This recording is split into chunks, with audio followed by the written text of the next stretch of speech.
এটা একটা পুরো শহরকে জলের উপরে ধরে রাখার জন্য যথেষ্ট বড়। মানুষ কি করে এটা বানাতে পারে? এবং এখন আমি আপনাদের এটা আর $300 মিলিয়ন মেগা ইয়ট, একটি $50 মিলিয়ন গিগা ইয়ট এবং $1 ইয়টের মধ্যে পার্থক্য দেখাবো। এটা $1 কেন বিক্রি করে দিচ্ছেন? কারণ এটাকে রাখতে আমার খুব অসুবিধা হয়। হ্যাঁ। বছরে 18,000 দিতে এটাকে হয়। রাখতে বছরে $18,000 খরচা হয়? হ্যাঁ। বাবারে, এই নিন। Thank you. এবং বোটে পা রাখার পর আমি দেখলাম বোটটা খুবই পরিষ্কার। এটাকে $1 কেন বিক্রি করে দিল?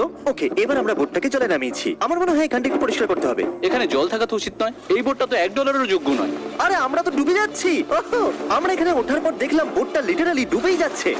ও মাই গড, চলো উপরে উঠি। হ্যাঁ আমরা ডুবে যাচ্ছি। লাফাও চ্যান্ডেলার।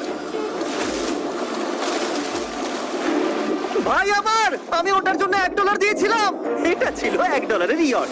এরপরে আমরা ভিডিওতে দেখবো $50 মিলিয়ন ইয়ট, একটা $300 মিলিয়ন ইয়ট এবং একটা $1 বিলিয়ন সুপার